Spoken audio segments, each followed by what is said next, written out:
12ই March Hasnat Abdullah তার Facebook পোস্টে জানান এই নির্বাচনেই আওয়ামী লীগকে ফেরানোর পরিকল্পনা চলছে।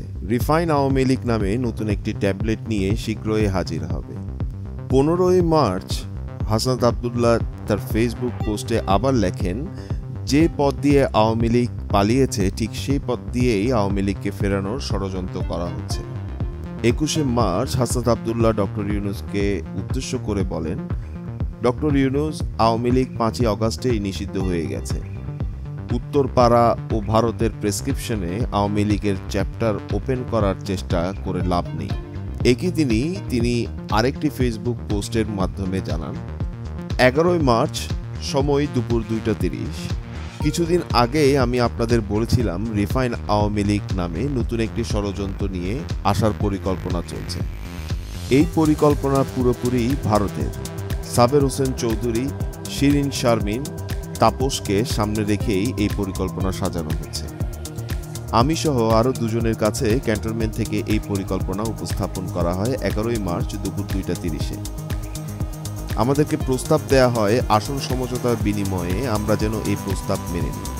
আমাদেরকে বলা হয় ইতিমধ্যে একাধিক রাজনৈতিক দলকেও এই প্রস্তাব দেয়া হয়েছে। তারা শর্ত সাপেক্ষে আওয়ামী লীগ পুনর্বাসনে রাজি হয়েছে। একটি বিরোধী দল থাকার চেয়ে একটি দুর্বল আওয়ামী লীগ সহ একাধিক বিরোধী দল থাকা নাকি ভালো। ফলশ্রুতিতে আপনি দেখবেন যে গত দুদিন মিডিয়াতে আওয়ামী লীগের পক্ষে একাধিক রাজনীতিবিদ বয়ান দেয়া শুরু করেছে।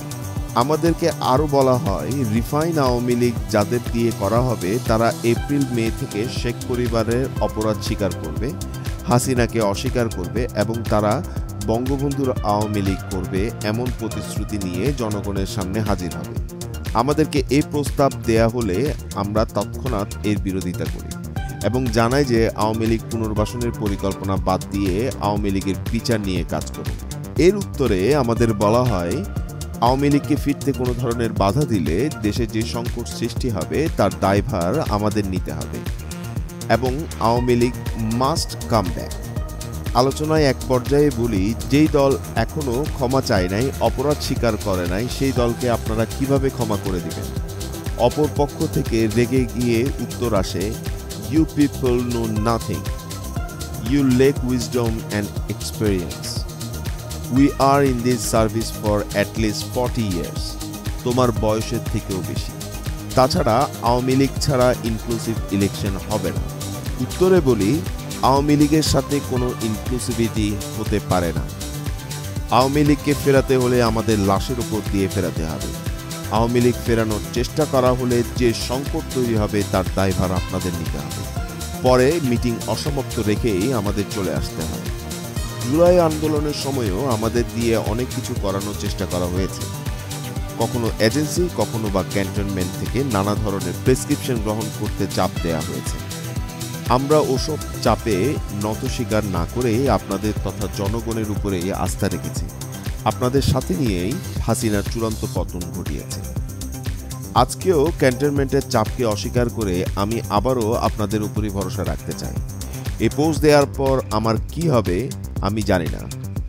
নানামুখী প্রেসারে আমাকে হয়তো পড়তে হবে, হয়তো বিপদেও পড়তে হতে পারে, কিন্তু আওয়ামী লীগকে নিষিদ্ধের প্রশ্নে কোনো ধরনের আপোষ করার সুযোগ নেই।